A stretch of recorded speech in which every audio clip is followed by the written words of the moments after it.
everyone, welcome back to Spare Room Studio. Today I'm going to share with you a page that I'm going to colour in using watercolours. But before I begin using my watercolours, I thought that I would share my watercolour supply collection with you. Now I'm just talking about watercolours themselves. I'm not talking about all water soluble mediums, so I'm not including Nero Colour 2 or any sort of water-soluble pencils or any sort of water-soluble crayons, for example. I'm just talking about watercolours themselves. So I'll start with sharing a few that were gifted or prizes that I won. So this is a set of Van Gogh, I think they're called Pinks and Purples. I no longer have the box that came with them. And this collection just has all the basically pinks, violets and purples, and they're in the small pans and little travel sort of watercolour set. So I actually won those in a giveaway. In 2024 I was asked by Sakura Australia whether I would like to try some of their products and be their feature artist for the month, so I said yes please, and they sent me this box of watercolours here. These ones are very small. I haven't put any water on these to activate them or anything yet, so you can see that they're all rather dry at the moment, but they'll be fine with some water on. And they have this little palette that can be taken off, and you can pop it off to the side here if you're painting outside, and you can mix your colours.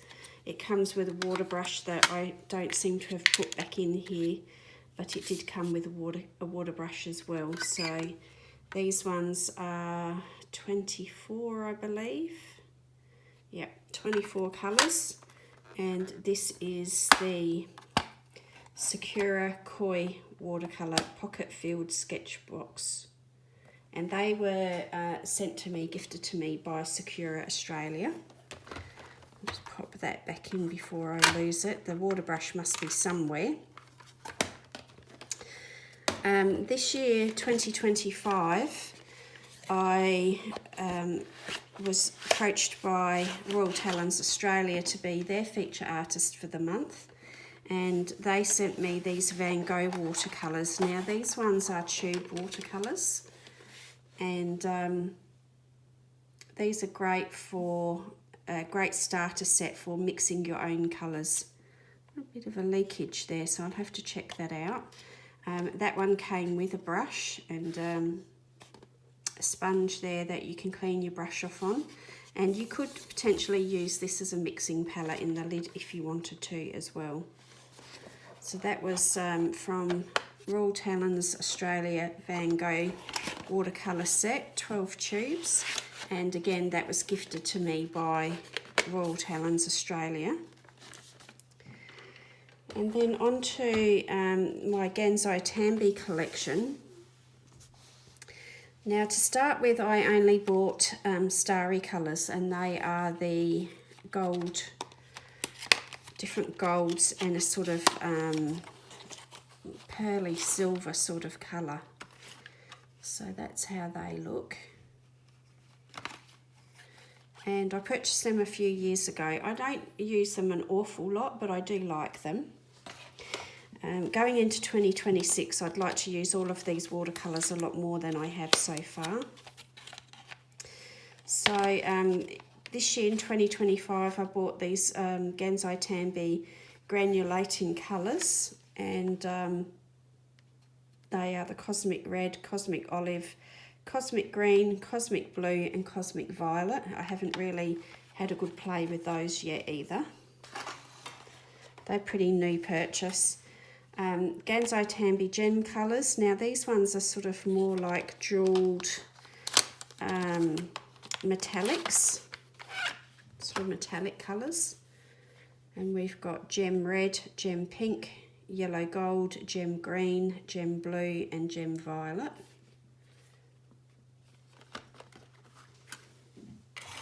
And these sorts of things are what I tend to wait for sales to pick them up. I won't pay full price, but I wait to get a good sale price.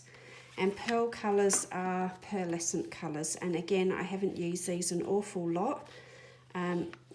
They should be fine once they get activated with some water, but these ones have dried up quite a bit.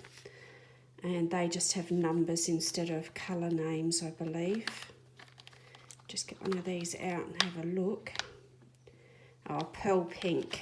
So, pearl pink, pearl scarlet. So on the box, it's in Japanese writing, so if I translated that, it would probably tell me. I'm guessing this will be pearl yellow, pearl lemon, pearl may green,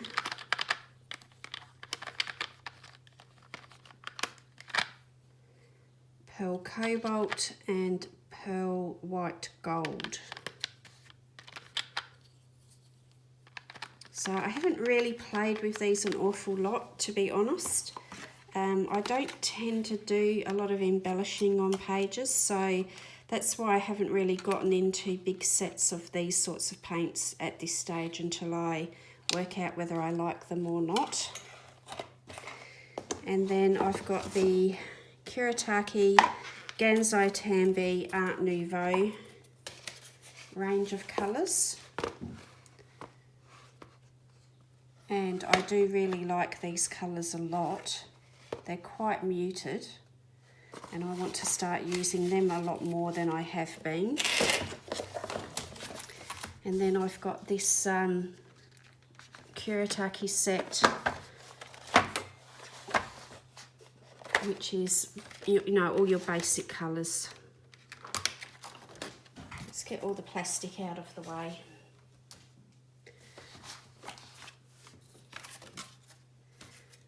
So that one's 1, 2, 3, 4, 5, 6, 7, 8, 48 set, that's right. I always forget how many are in it.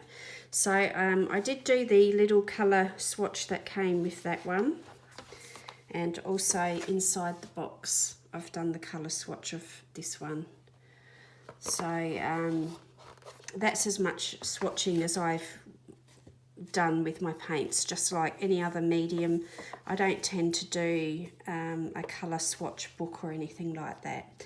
So that's what I'm going to use today. So I'll just get set up with a book. So today I want to paint this page here, and this is the book Ecotopia by Ken Matsuda. This one was published by Get Creative 6 Books, and they kindly sent this book to me to review and colour in on the channel for you. So I am going to do this particular page, and I'll use the watercolours, and I'm going to use brushes that are really cheap brushes. They are synthetic and made by Montmartre. They do have names on the brushes of what they are. I think these were a set that were a bit of an all-purpose set for watercolour or acrylic. And I'm just going to use these. They are very budget priced. I don't have any really good watercolour brushes these days. I've got one or two that I have from the days when I used to paint myself, but I'm just going to use these brushes today. Now you don't have to do this, but I tend to get a little dropper, and I just put a little bit of water into each of the pans to soften up the paint. Now you might be able to see that my paint here hasn't been used for a while, and it looks very dried and cracked on the surface of the paint. So I like to just let the water sit on there and soften it up a little bit, because it does make it a little bit easier when it comes to painting. When you want to actually pick some colour up with your brush, the paint will soften and it will be easier to pick up, and you don't then have to be feeling like you're mashing your brush into the paint to actually pick some colour up. So that's what I'm going to do with all my paints, and then just set them aside for a moment.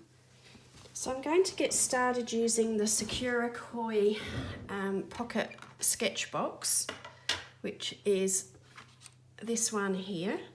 And I'll see how far I get using that before I get any further paints out. At this point in time, I'll just see what I can do with a limited palette. And if I don't like how it's going, then I will, you know, try something else. So I've got a couple of pots of water here to clean my brush off in. And I'll get started. I don't really have a plan. I haven't really looked at the original artwork of Ken Matsuda for this one. I'm just going to wing it a little bit, I think. And I'm going to use a ceramic palette here by Meaden. So you can maybe see that because I've wet all these paints in preparation and dampened them, that I'm able to pick that colour up and get a good pigment payout really easily. And I'm just going to dilute that a little bit in there. I've dampened off that page, and then I'm just going to let some of this blend and do its own thing. So again, I'm going to revert back to one of my favourite ways to work with watercolour, and that is to use a lot of water. And we'll see how well this Get Creative 6 version copes with it, because I do use quite a bit in my Hatchet Heroes version of this book, which is the Creatures of Ken Matsuda. And I have done no research into what these fish look like. I'm just sort of doing it off the top of my head. And I just felt like playing with the watercolours a little bit, and it's not a colour along, it's just going to be a bit of a casual, relaxed chat with you all.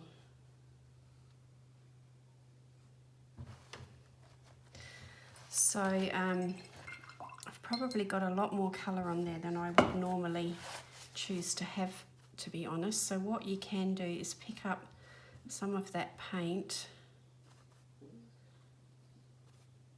with a damp brush and lighten off the load a little bit there. I don't mind having it heavier in parts, but we'll just play around with the depth of the colour a little bit. Now, I haven't played with these paints for probably these particular ones. I don't know if I actually used them in 2025 at all. I can't really remember. And so I was thinking about it the other day. I've started to see lots of planning videos and goals for 2026 popping up and so on. And I don't really want to have any goals that are set in stone. I really just want to pretty much go with the flow and do whatever feels right on the day when it comes to my colouring hobby. But a loose goal is that I would like to get these paints out, my watercolour paints out, and play with them a lot more often than I have. I feel like I haven't really been utilising them to their best advantage. I tend to reach for the same things all the time. So for me personally, that's water-based markers and coloured pencils over top, or alcohol markers and pencil over the top. And so I want to break out of that a little bit in the 12 months to come and play with some of these other things a little bit more, and try and use some of my things up before I go buying too many more supplies, because it's very important to me that I start using some of these supplies up before they either dry out, so in relation to pens and markers and so on. I want to use things up before they dry out, and I want to be a little bit more conscious of my purchasing habits in 2026. Now, it's pretty much a personal goal that I want to be very conscious of. So I'm not putting numbers or putting limits or anything like that. I'm actually just going to try and be a little bit more thoughtful and think about things prior to them coming into my home. And I've only got so much space here in my spare room studio that I don't want to start feeling that things are getting shoved to the back of cupboards and not being seen, and therefore they don't get used and all that sort of thing. So I really do want to start using what I have, and I guess curating a bit of a collection that is exactly what I want, rather than having all these things that I buy on a whim and then don't use properly, and just make me feel guilty when I see them sitting there. So that's my very loose goal going into 2026. Also, I don't think that I will be, I won't be creating colour alongs or hashtags or anything like that. Like we're seeing lots of lovely videos popping up where people are coming up with fantastic ideas, and hashtags and things that are quite structured. I just can't see myself being able to maintain or achieve that, so I won't be doing that. I'll try and participate in other people's tags and other people's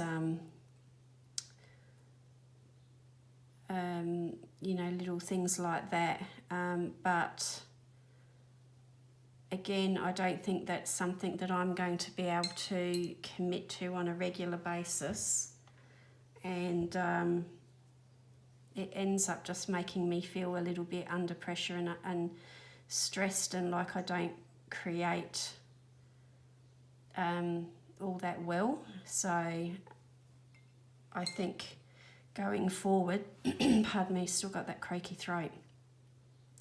I think going forward I'm going to have to say that my channel's not going to have too many structured colour alongs, because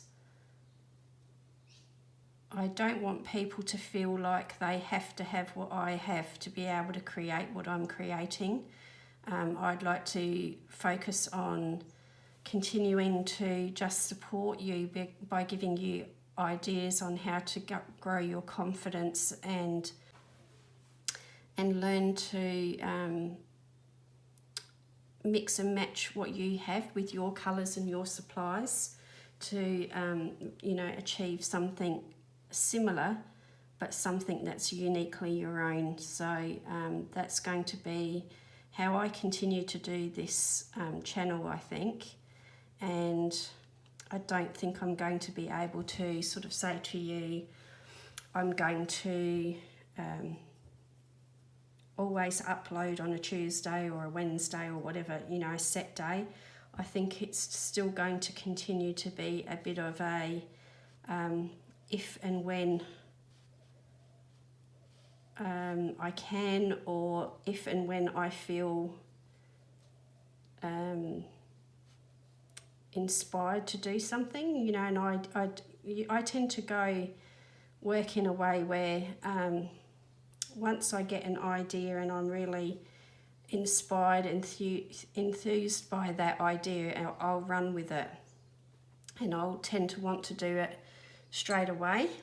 That brush has got a loose hair on the end of it, which is a bit hard with this detailed, so let's just put that aside and get something a little bit smaller perhaps.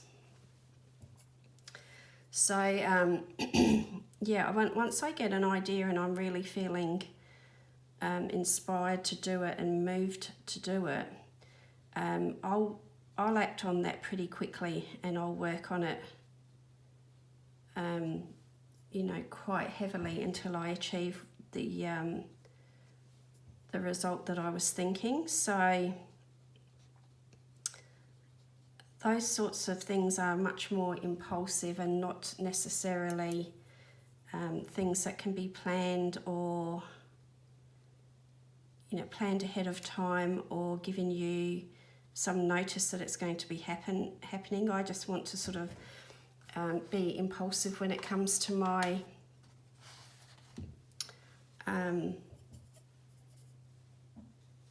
my art and my colouring, so it's not a job, and I want to try and maintain that sort of sense of enthusiasm to do things on the spur of the moment and when the mood takes me, rather than being forced, because I know in the past when I've had to work to deadlines and so on, I don't always produce my best. I rush through it, or I get resentful and I feel like I don't apply myself as well as I should, and then I end up regretting you know, the work that I submit. So yeah, I think that's probably how my plans for the channel, as you know, as far as planning goes, that's probably what you can expect to see from me going into 2026. So I'd like to be a little bit more organised and planned and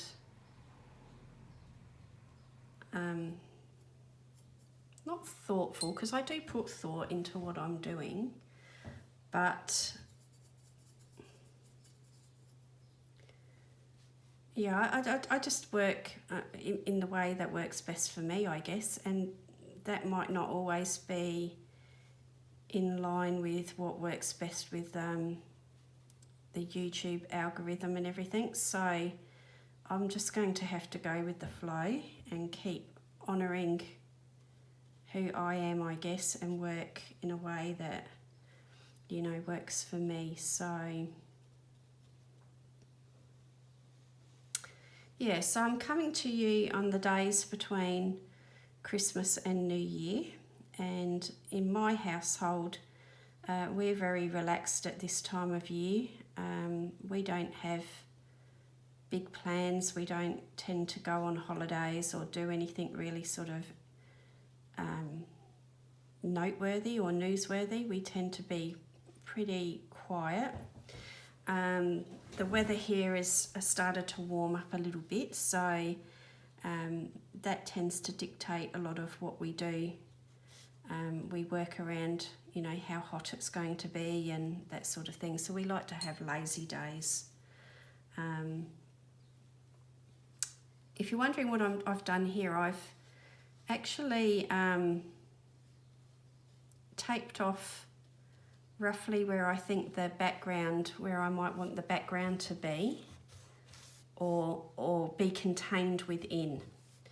And I may not even go past the actual edge of the picture here. It might just all sort of flow that way. That's kind of what I was thinking. And I'm going to have to go back and touch some of these leaves up here that are underneath the washi tape, so I'll make sure that I leave a little bit of this green in here to just come back and touch that up at the end. So what I've been doing is mixing a little bit of green, I think this is some sort of brown ochre, something like that, I don't have it written down. The number is 117, and the black, and sort of getting muted greens and so on for the greenery here and the leaves, the foliage. And then I'll work on the basis of using watercolour first, and then if I need to put coloured pencil on there at the end, I will. You know, I'll just see how it pans out. But as per usual, the goal is sort of really to try and leave it as a nice loose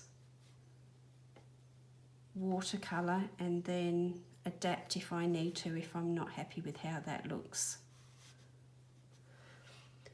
So yeah, it's always very relaxed here at my house at this time of year.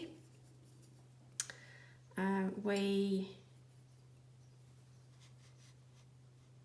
have done our Christmas Day with the family and so on, and I always feel like this time between Christmas and New Year's is like no man's land. You know, I tend to forget about what day it is, what the date is. You know, it's all very relaxed. My husband's usually got a little bit of time off work, so we don't have to live, you know, by the clock. We can come and go and do what we want when we want, sort of thing. The only thing I've got is next week I do have some physiotherapy booked, because I'm still having a lot of trouble with my shoulder, and that is the only thing really that I've got to be somewhere at a set time. So it's very nice to not have to live by the alarm clock and so on. So I'm just mixing a bit of a yellow ochreish colour there with black, just to tone that right down. I'm sort of thinking murky, muted sort of colours, because I want the fish there to, you know, be the star of the show. And I have no idea what that fish looks like in real life. I haven't looked it up, but I was kind of thinking like black sort of silvery grey and red with, you know, a whitish main colour, and that if I kept this foliage quite muted, it would allow the fish to sort of be the star of the show, and the flowers obviously will be, we'll keep to the red sort of colour theme for that as well. So, and again, putting some of the colours from the foliage just into the fish there as well, just to tie all the elements together. And at this stage I'm not really using too much water. I did go a bit wet up there, but I've dialed that back now, so I will probably use a lot more water on the background, I think. So I will just put a little touch of a brighter green in some of this foliage. So the lighter green, and again I'll just leave a bit of black here too. I'm not sure if you can see this. So I've got the lighter green and the black there. So I'll just tone that down a little bit. And that hasn't ended up being that much brighter, has it? So let's put a little bit more of that back in.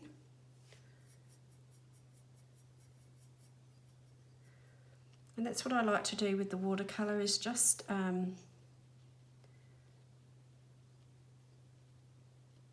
keep playing with the colours and putting a little bit extra water in at times. Sometimes it might need a little bit of black in to tone it down, but just sort of, you know, keep playing with it.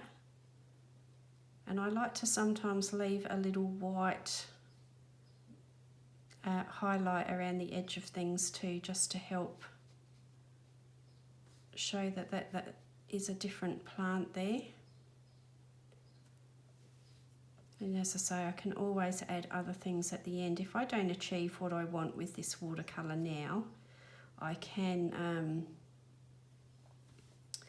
obviously alter things and bring in other things and make it a mixed media page. If it doesn't work as a watercolour only page, I'll turn it into mixed media. You know, there's always something that you can do. Now, is that a leaf or is that just a bit of the cut? I'm going to do it as a leaf, I think.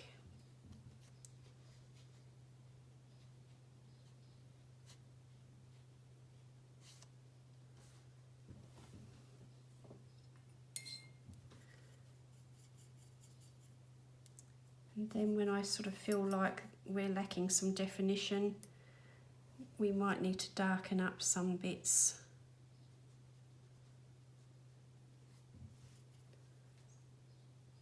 So that we can make other lighter bits shine.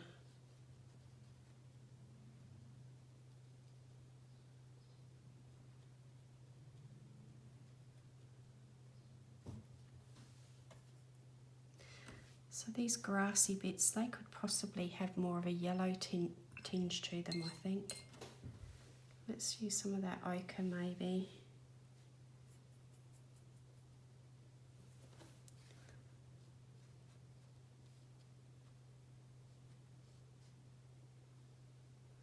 So this is a number 4 round.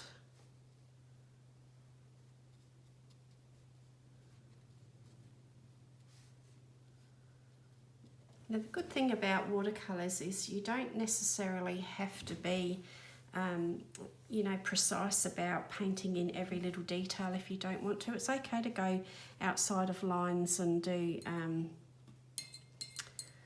you know, miss little bits and so on with a watercolour, because watercolour's a lot more of a relaxed painting style as a whole.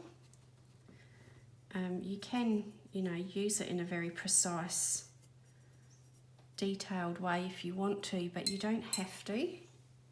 You've got the option of leaving it quite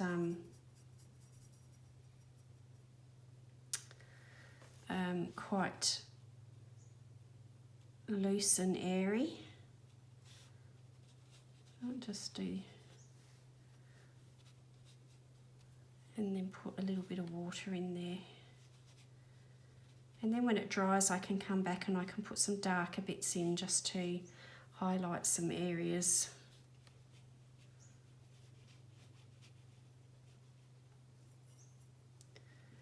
And mix a little bit of colour in there together and let it blend on the paper. And of course, wetting the paper first and then dropping the colour into it gives you a much more loose and relaxed blend.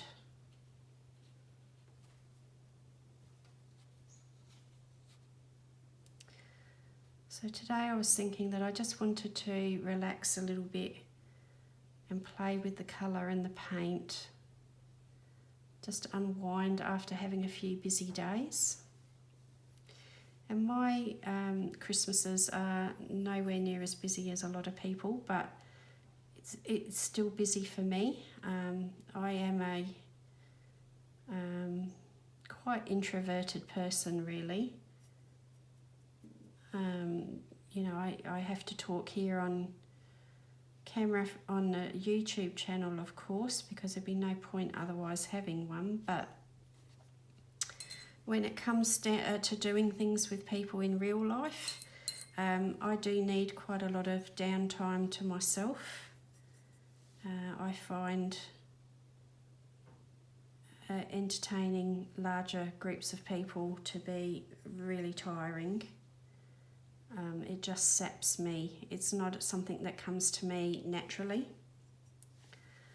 And whilst I like to do it and I like to see my family at Christmas and so on, I am glad that it's just that one day that I have to, you know, do all that sort of thing, because it doesn't come naturally to me. It's tiring and yeah. It's kind of nice to do it just for the one day. And I like to make it a bit special for my granddaughter, of course, but yeah, I'm just as happy when they've gone home and I can, you know, decompress and be quiet for a little bit.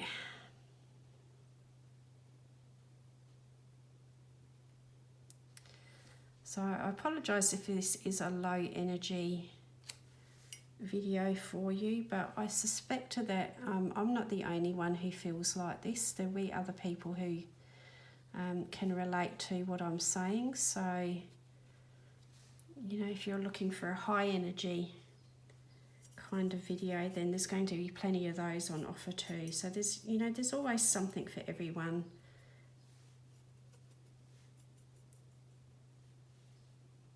put a little bit of red in there and see what we can make with these colours. It might end up a murky, dirty, muddy colour, or, you know, might actually add a little bit of value.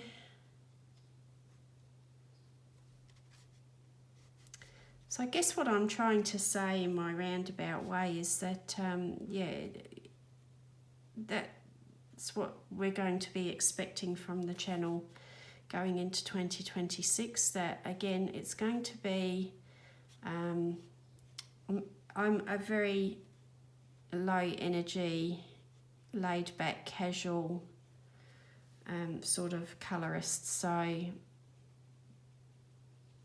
you know, that's kind of what you can expect from the videos, I suppose.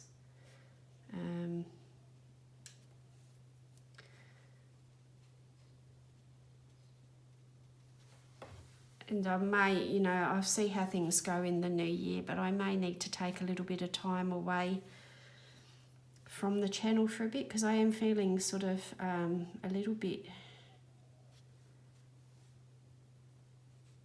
lacking in new ideas. And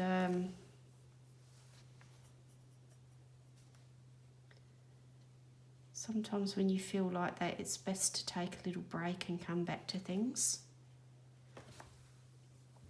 Okay, so I'm going to look through the camera now and see what that looks like for you guys, because when you're sitting and staring at it really closely, sometimes you know, you fail to see obvious things sometimes, and you get a bit jaded by what you're looking at, so it's good to look at it with fresh eyes every now and again.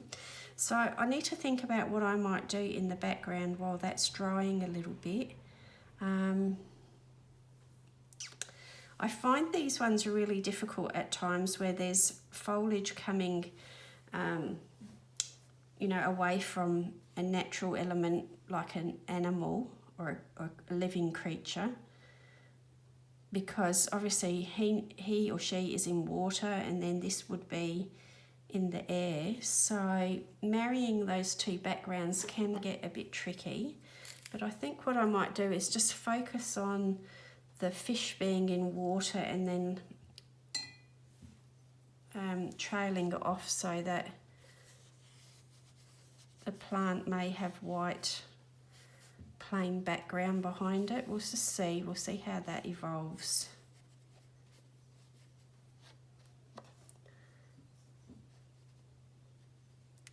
So for the watery sort of side of things, I was thinking more of a bluish green. So possibly some of that. Now bearing in mind I don't have a swatch, so I'm kind of guessing what I'm doing here a little bit. A bit of that.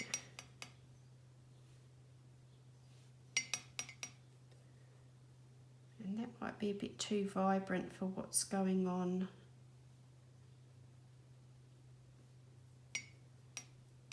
in the picture itself.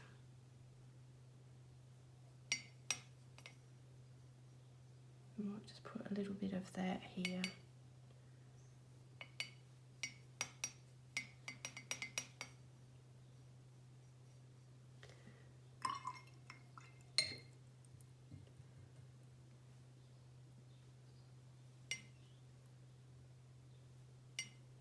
Okay, let's see what we can come up with here.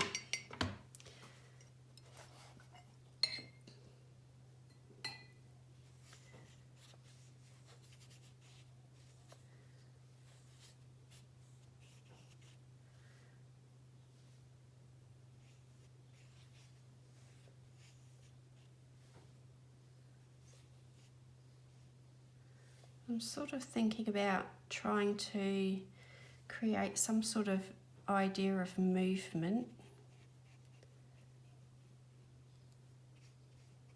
And this is a number 16 round that I'm using here. It's quite big, but it does go to a fine point. So the big brushes will hold a reasonable amount of water, but if they hold a good point, you can still get into, you know, some of your more detailed areas.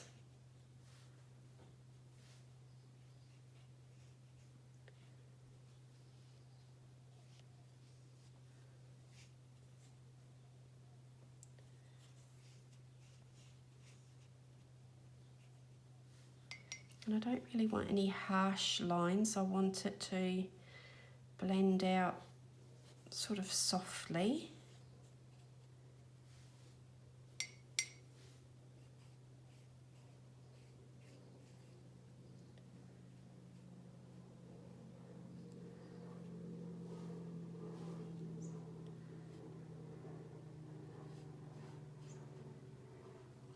And you get, again, I don't really want to go over the fish too much, but it doesn't matter if I do,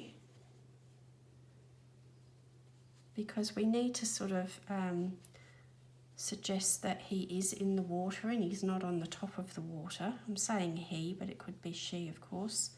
I don't know anything about these sorts of fish and how to tell one sex apart from the other.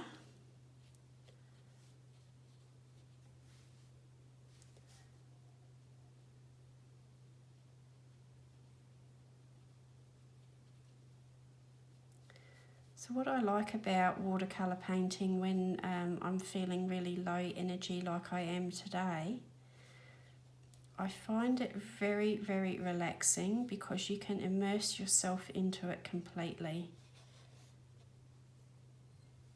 And you can just intuitively pay attention to where the colours are going and what they're doing.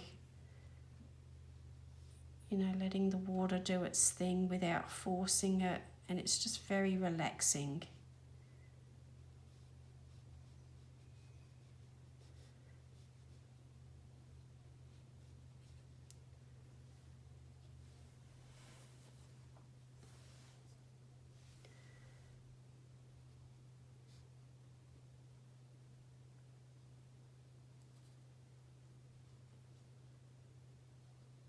Some of this line work is very delicate, other parts are quite dark and heavy, but in this particular page there's quite a lot of very fine, delicate line work here. So again, if you carefully plan your colour to go up to that fine line, you start to lose the outline and it just becomes very carefully blended and so on. Now I don't know if that's going to look too forced with a hard edge there when the tape's taken away, but we can always change that later. That doesn't really matter either. We can adapt.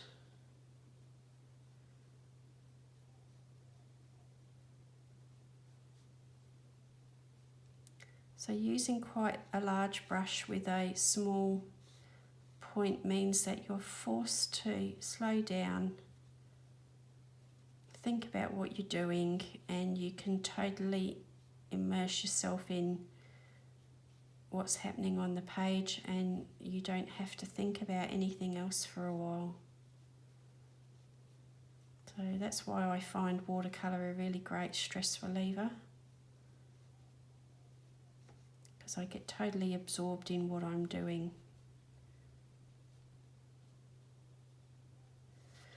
So these larger brushes do hold quite a bit of colour, quite a bit of water. And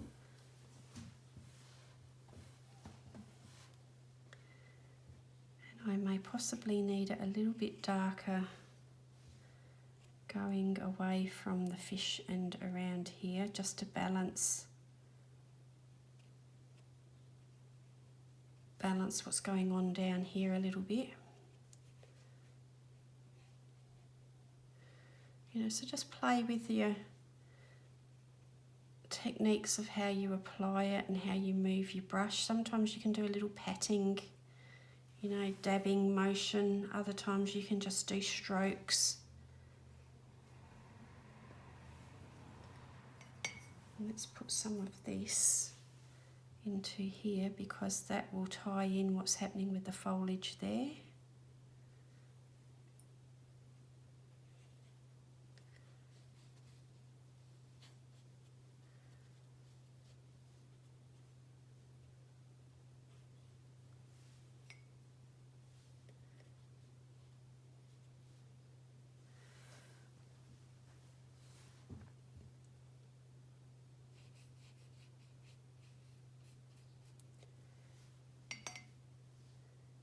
Just always weighing up, looking at the whole page and seeing, well, does that stop too abruptly? Do I need to put some colour there and then blend it gently out?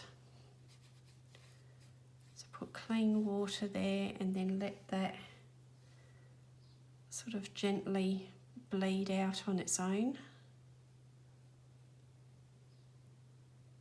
And you need to make sure that what you've coloured here is dry before you bring a darker colour up to the edge like this, because if that's still damp, that will bleed straight in over the fish as well. Sometimes I don't mind little hard edges and little details like that that might appear.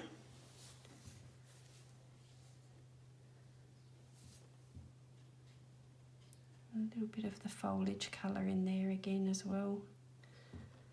And then what I'm going to do is just across the fish,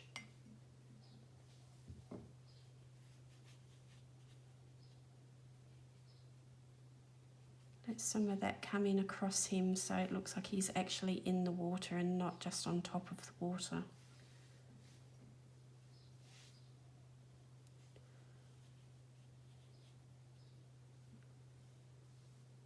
Hopefully that's what it looks like anyway.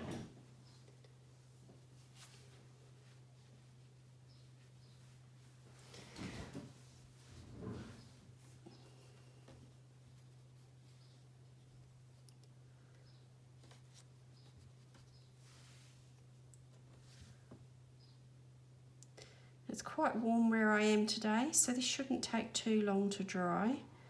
I'm finding that the paint in the palette there is drying quite quickly.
So I can't tell you a formula for where you should put your colours for this. It's kind of a feeling, like you need to keep looking at it as you do it and deciding whether it looks forced or whether it's something that you are enjoying to look at, and then your eye can fill in the rest of that. You know, there'll come a point where it feels right to leave it.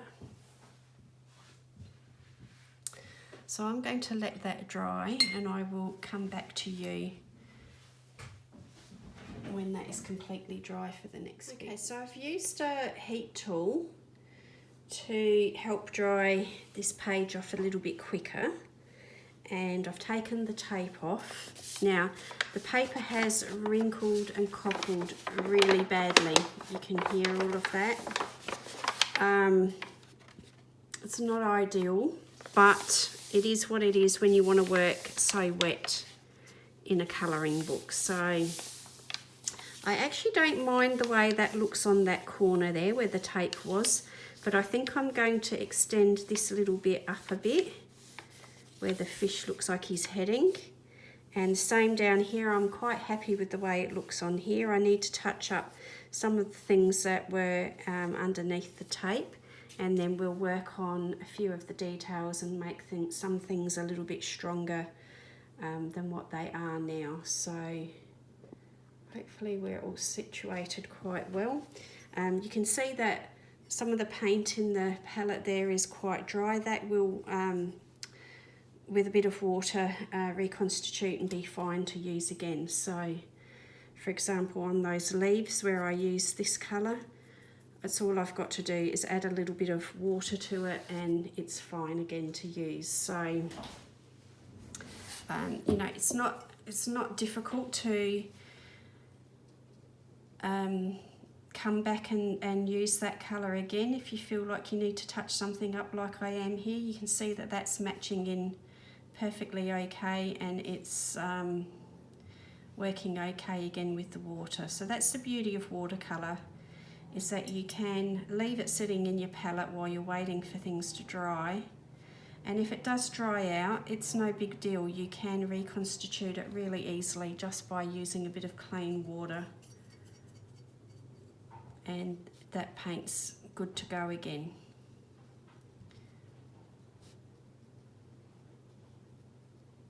So by the same token, you know, that's why watercolour can be difficult, is that this will keep moving and keep reactivating. If you splash your page, you can smudge it all and so on.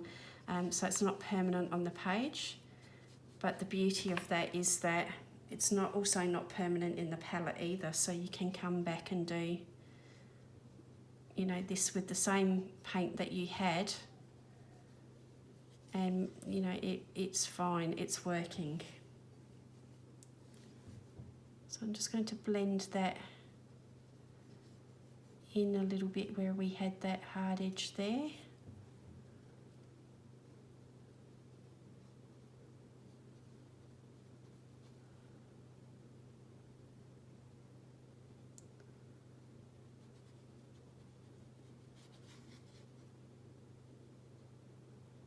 I like my watercolours to have a mix of careful hard edges like this, and then very loose lost edges bleeding out as well. So I like to try and get a balance of the two and get them to work together. Just trying to get a little bit of a looser edge there.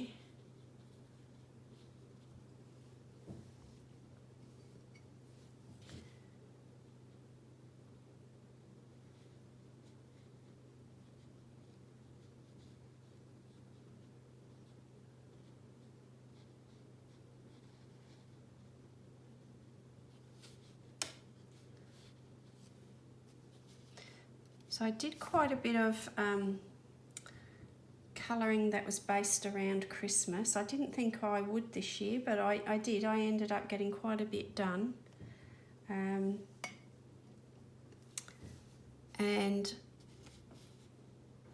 I found that, you know, I have preconceived notions of what I think Christmas subjects should look like, and I tend to pick very traditional colours for my Christmas. So I thought today it would be nice to not look up what this fish was, to go with just go with gut instinct and create my own look as a bit of a sense of closure on all that sort of realism. Well, not realism, but you know what I mean. They're realistic expectations of what something's going to look like that my Christmas colouring was starting to take. So I like to mix it up a little bit, and that's why I like to have the different types of illustrations, the different artists and so on, to just get that different feeling going, because otherwise everything starts to feel very much samey for me, and once it does that I start to lose my momentum a little bit. So it's nice to come back to something really relaxed like this. And I'll go to the smaller brush now. I'm just going to use a little bit stronger colour, maybe a little bit less diluted, just to put a few details into various areas around the rose. I think they're roses.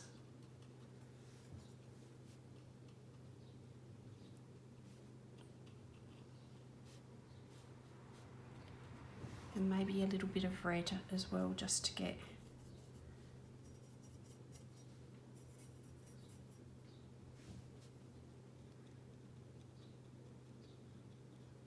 a little bit of definition and variation going on.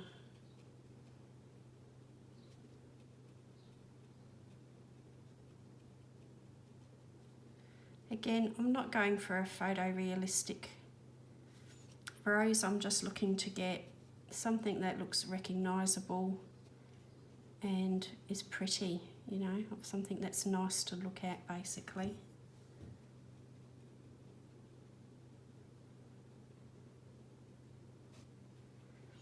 That's the good thing with this particular book, is that you can look up the animals or creatures and the foliage and do it realistically if you want to, because Ken has drawn these in you know, fairly realistic manner. But also if you want to loosen up your interpretation of it and paint it a little bit looser and more relaxed, you can as well.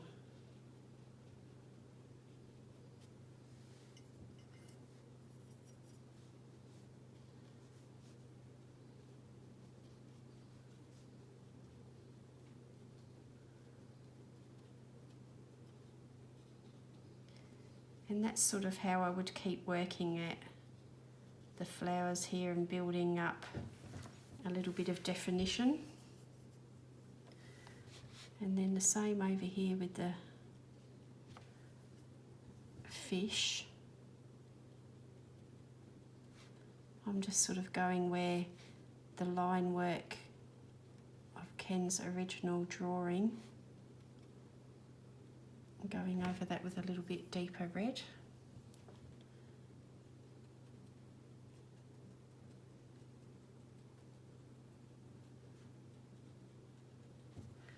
And it probably wouldn't hurt to just lighten things up with that sort of orangey yellow colour in here and there as well, so that it's not all solid red. Oops.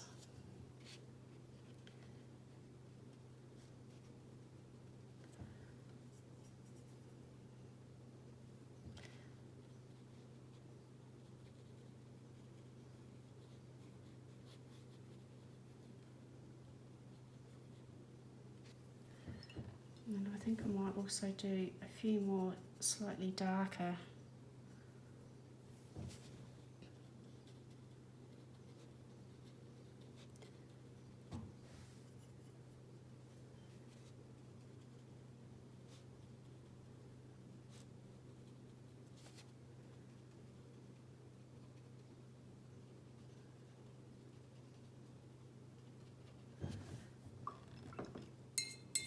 a little bit of drama, so that it's not too much of the same intensity and depth of colour.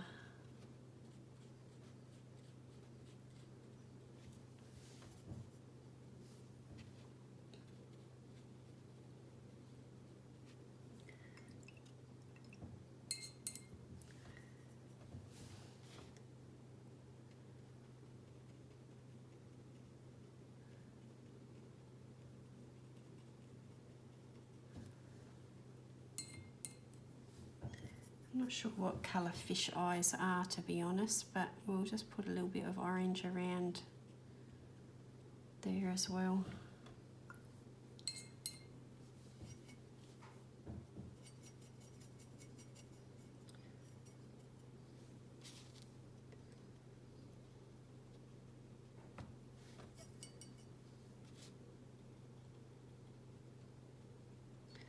Apologies if you can hear my chair creaking and the ceiling fan going. I can't do much about either, unfortunately, but that's what you might be hearing.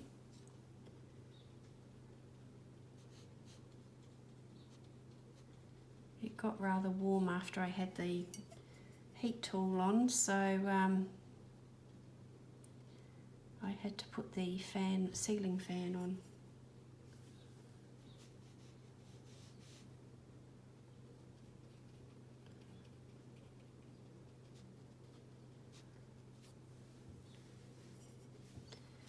maybe just sort of brighten up a few leaves here and there, maybe.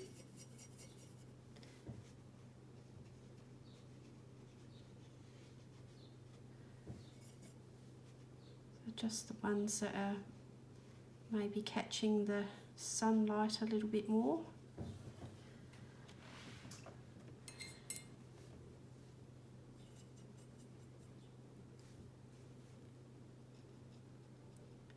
So I was hoping to just sort of demonstrate for you that, you know, you can have a very small set of colours like this, and you've got enough to get started. You don't need a huge set of watercolours to get started.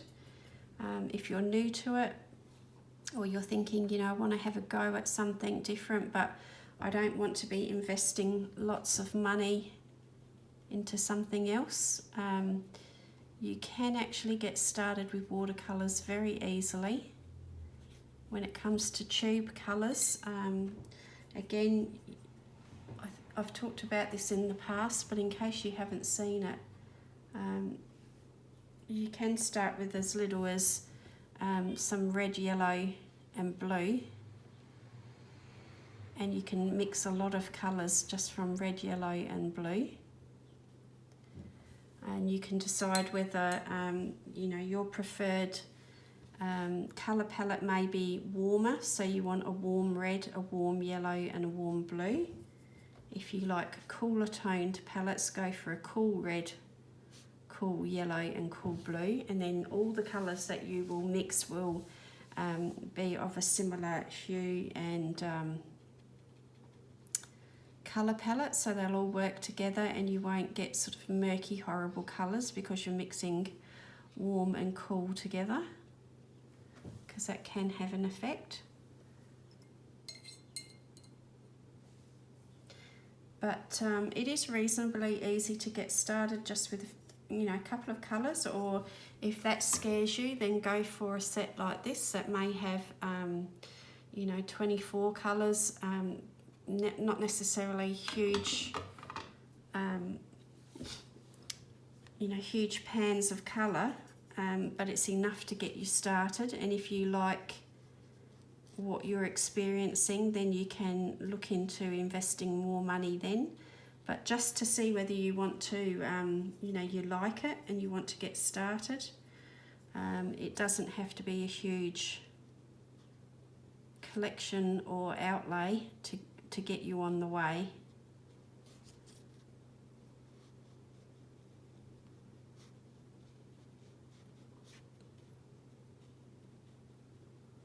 So paints in a palette like this, what they call pans, is much more convenient and mobile. Working with the tubes is not quite so convenient if you're on the go, but I feel like the tubes give you a different result. So if you're going to be sitting at a desk like I am and you've got the time and the space, then you might actually prefer to use tube paint. And you just squeeze a little bit of paint out onto your palette, your mixing tray, and mix it with water until you get the consistency and the colour that you are looking for. But then maybe that's not so convenient if you're on the go.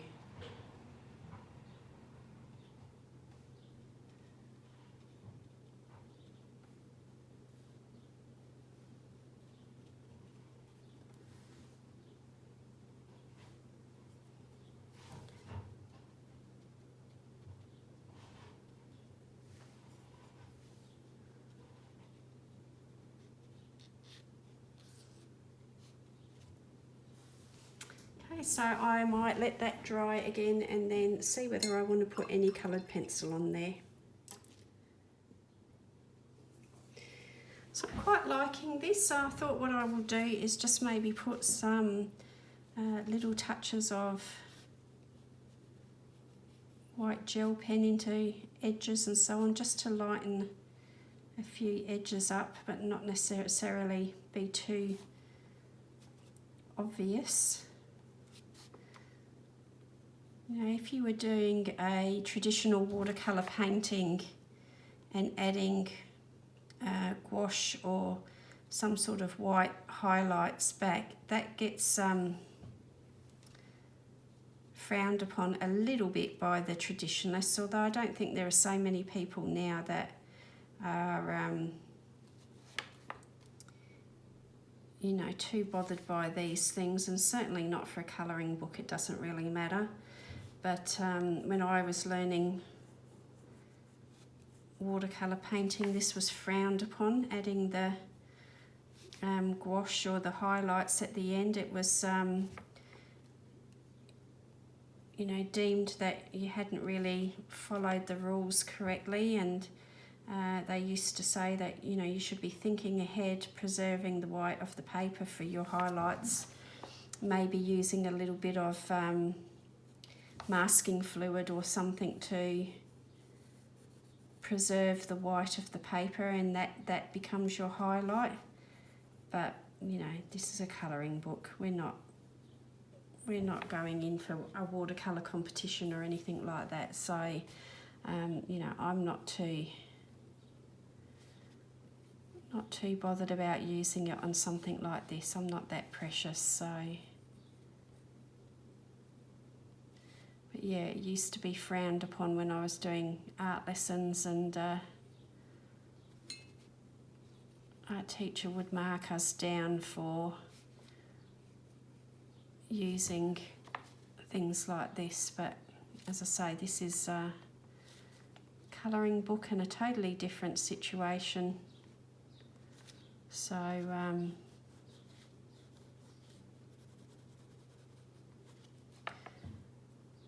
my jelly roll here is it's not flowing the smoothest. Wash the tip in some water and see if that helps.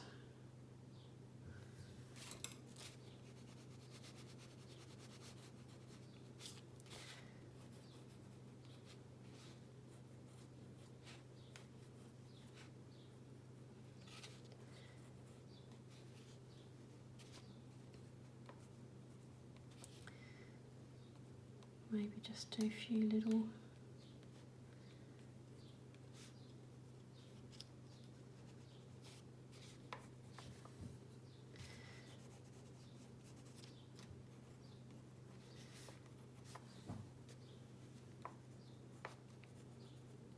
I don't know that it's achieving much, but just a few little highlights here and there.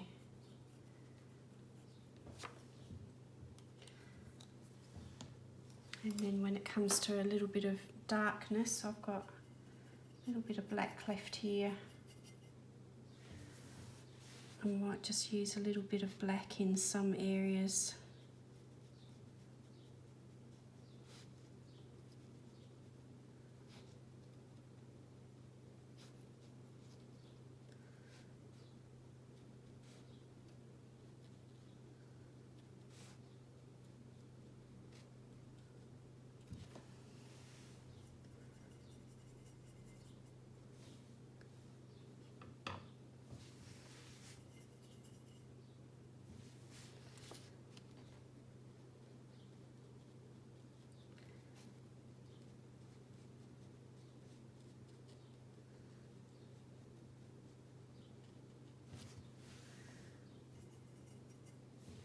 Just need a little bit more.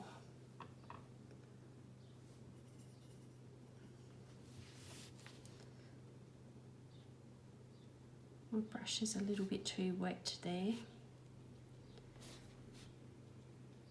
So I'm just really looking at where Ken's got all his hatching and shading on his original drawing, to give me some little tips where it should maybe be a little bit darker.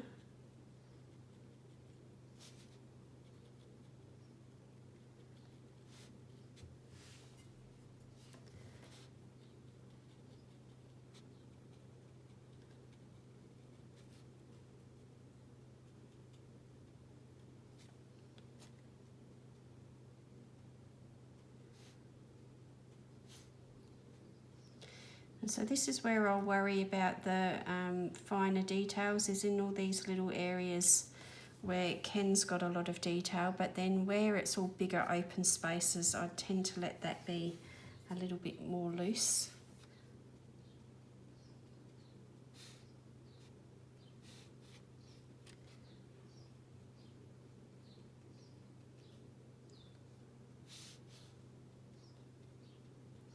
So anywhere I've got a little bit too much white showing through on edges, I'm just tidying those up.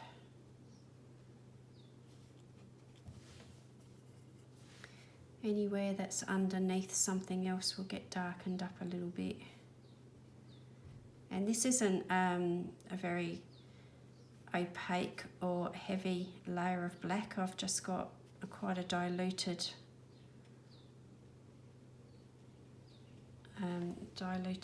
black that I'm using here for this.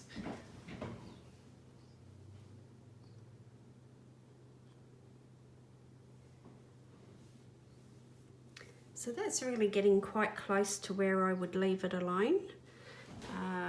Each time these little dark bits dry, they do dry a little bit lighter. So, you know, I could potentially come back again with a little bit more black and just deepen some of those areas up. But I'm happy with the colour of the rest of it, I think. So I might leave that there. I hope that you've enjoyed seeing some watercolours, very relaxed watercolour painting. Now that's the whole sum total of the paint that I've used to complete that page there, and that's why, you know, a small little palette like this will go a long way for you. So those colours that I've used there in the past, I can re-wet them and reuse those if I want to. There's very little waste when it comes to watercolour. And so, yes, you don't need the biggest pan of paint if you want to get started.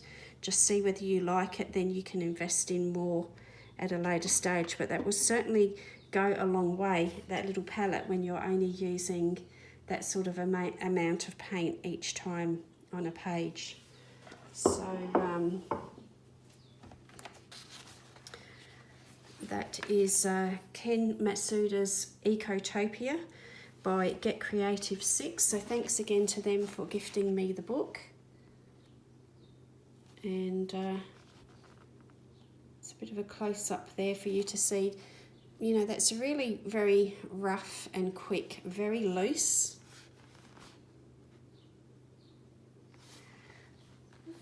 But once you see it at a normal distance, you see that those things tend to blend in and they're not so obvious, and you just see the picture as a whole. Okay, so thanks for joining me. I hope you've enjoyed watching that, and I'll see you again pretty soon, I hope. Take care, everyone. Bye now.